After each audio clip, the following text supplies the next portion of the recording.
Então, bom dia para todo mundo. Hoje a igreja celebra a festa do apóstolo São Tiago, irmão de João, os filhos de Zebedeu, um dos primeiros chamados por Jesus. O Evangelho nos conta que quando Jesus iniciou a sua vida pública, então foi passando ao longo do mar da Galileia. Primeiro encontrou Simão Pedro, juntamente com seu irmão André, e logo em seguida encontrou Tiago e João, os filhos de Zebedeu, que estavam ali na barca consertando as redes. Jesus os chamou e eles prontamente deixaram seu pai, a barca, e seguiram Jesus. Então hoje celebramos essa festa do apóstolo São Tiago. E no grupo de Jesus havia dois que se chamavam assim, Tiago. E para diferenciar, geralmente a tradição começou a chamar o filho de Zebedeu, irmão de João, de Tiago maior, e o filho de Alfeu, de Tiago menor. Não é tão simples, dar a origem dessa terminologia, mas em princípio seria para fazer a distinção, na tradição, chamando Tiago maior porque era o mais velho. Até mesmo em algumas línguas, como no espanhol, para dizer o mais velho se diz o maior. Então, certamente esse seria o motivo principal para essa distinção, de chamar Tiago maior, o mais velho, e Tiago menor, o mais jovem. Em nome do Pai, do Filho e do Espírito Santo. Amém. Deus eterno e todo-poderoso, que pelo sangue de São Tiago consagrastes as primícias dos trabalhos dos apóstolos, concedei que a vossa igreja seja confirmada pelo seu testemunho e sustentada pela sua proteção. Por nosso Senhor Jesus Cristo, vosso Filho, na unidade do Espírito Santo. Amém. O Evangelho de hoje, desta festa de São Tiago Maior, se encontra em Mateus capítulo 20, do versículo 20 ao versículo 28. E é também um episódio narrado pelos outros evangelistas, com uma pequena diferença que o pedido que é feito, por exemplo, em Marcos, são os próprios irmãos que vão fazer a Jesus, Tiago e João. Queremos que faças aquilo que vamos pedir. Aqui no Evangelho de São Mateus, é a mãe deles que faz esse pedido a Jesus.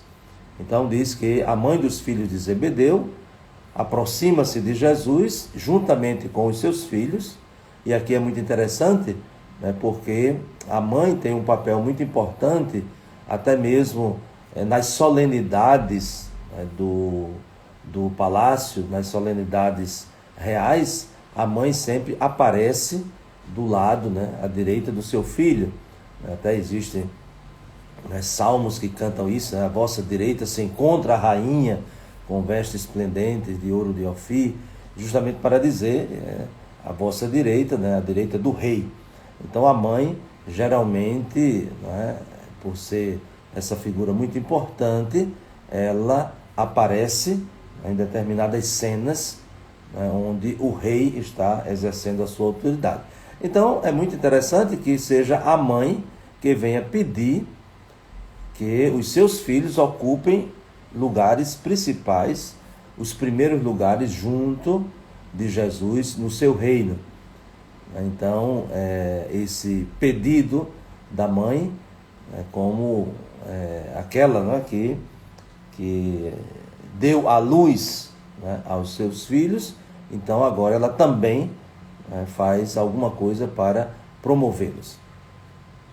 E aí Jesus faz uma pergunta né? O que tu queres?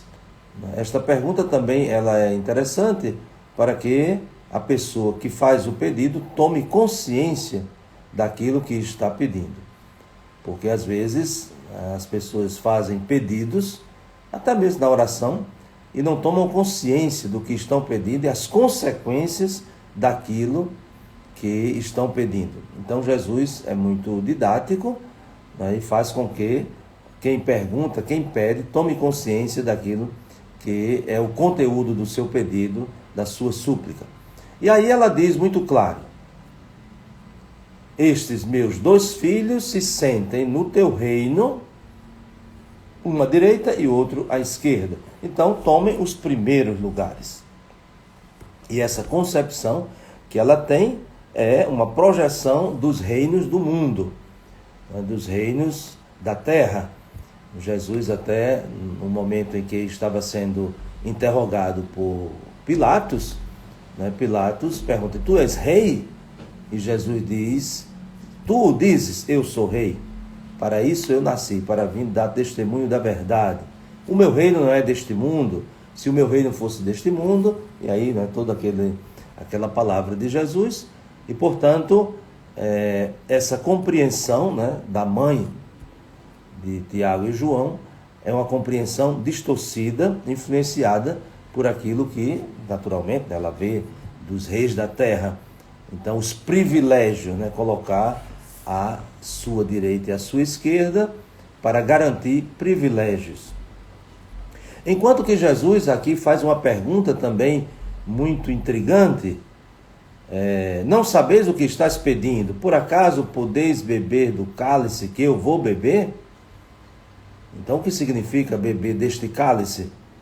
Aí, de novo, né?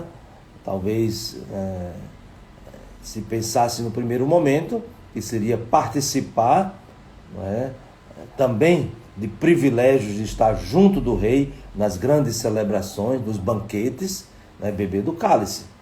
Porém, Jesus não está falando deste cálice, né, de banquetes suntuosos, mas o cálice que ele vai beber, que é a própria a situação da cruz, do sofrimento, né, da sua morte. E eles dizem: sim, podemos. Mas será que eles estavam compreendendo de fato de que cálice Jesus estava falando? Certamente que não, né? Então, como a mãe não tinha compreensão, né, do que estava pedindo, os discípulos, né, Tiago e João, também não têm nesse momento a compreensão do que significa este cálice, porque é preciso que ele se realize. E aqui Jesus faz uma promessa, né, muito importante, que é, de fato, sim, vocês vão tomar deste cálice, né, já anunciando, né, que se permanecerem fiéis, eles vão participar também da morte de Cristo. E é muito significativo que Jesus diga isso, porque Tiago, cuja festa estamos celebrando hoje, foi o primeiro a ser condenado à morte pelo rei, né, por Herodes. Então, ele foi, naqueles primeiros momentos, né, da pregação e tudo isso, então ele foi preso e condenado à morte, né, por causa de sua fidelidade. Então, a palavra de Jesus se cumpre. Vocês estão dispostos a beber? Sim. Tá bom, então vocês vão beber. E de fato, Tiago foi um dos primeiros, né? Um dos primeiros que beberam deste cálice de Jesus, que é a participação na sua morte. Porém, mesmo assim, dispostos a beber do cálice, mesmo assim, bebendo do cálice, não se pode alimentar esta mentalidade de que, por causa disso, então tem privilégios garantidos. Então, no segmento de Jesus, não são os privilégios, mas antes de tudo está a missão, a participação na sua missão, na sua morte e no testemunho da sua ressurreição. Então, isso é muito significativo, né, para se tomar consciência de que aquele que quer seguir Jesus, tendo em vista privilégios, direitos, vantagens, então está tomando o caminho errado, a sua atitude, ela não é coerente. É interessante que que os outros 10, né, ficam indignados, né, ficam irritados contra os dois irmãos. Mas é muito interessante, se a gente continua a ler o Evangelho, que eles mesmos vão discutindo pelo caminho quem é o maior. Então, é muito curioso como é que eles ficam irritados, porque os dois pediram, né, lugares privilegiados. Aparentemente, né, parece que estão escandalizados, né, como é que eles vão fazer isso, como é que eles vão pedir isso, mas na verdade todos eles queriam isso. É por isso que ficam irritados. Isso às vezes acontece também nas próprias comunidades nossas, né, quando há reações demagógicas, né, quando as pessoas estão ali, mas só pensa em poder, só pensa em privilégio, só pensa em primeiro lugar. Quando alguém que faz muita questão de contestar isso, certamente tem os mesmos desejos. Não precisa nem ser um psicólogo para chegar a essa conclusão, né? Basta ter um pouco de atenção que se vai ver isso com muita clareza. Por quê? Porque nós não devemos nos ocupar com isso, nós não devemos nos ocupar simplesmente de contestar e criticar quem está aí pensando simplesmente em alcançar poder, em ter privilégios. Nós precisamos assumir a nossa missão. Quando nós estamos comprometidos com a missão, e aí Jesus diz, né, que a missão é, antes de tudo, colocar-se a serviço.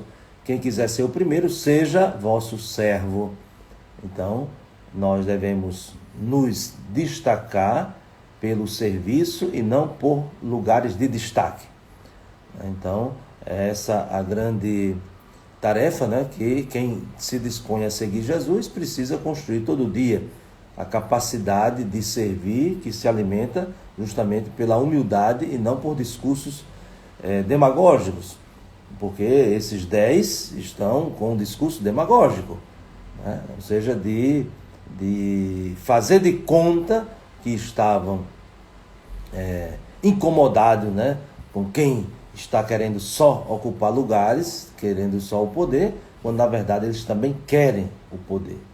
Talvez eles ficaram irritados porque não chegaram primeiro, porque se atrasaram, né, na ida até Jesus para pedir os lugares, os privilégios.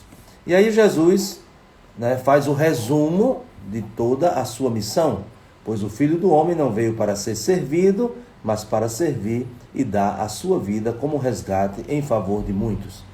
E, portanto, Jesus já define o que significa servir.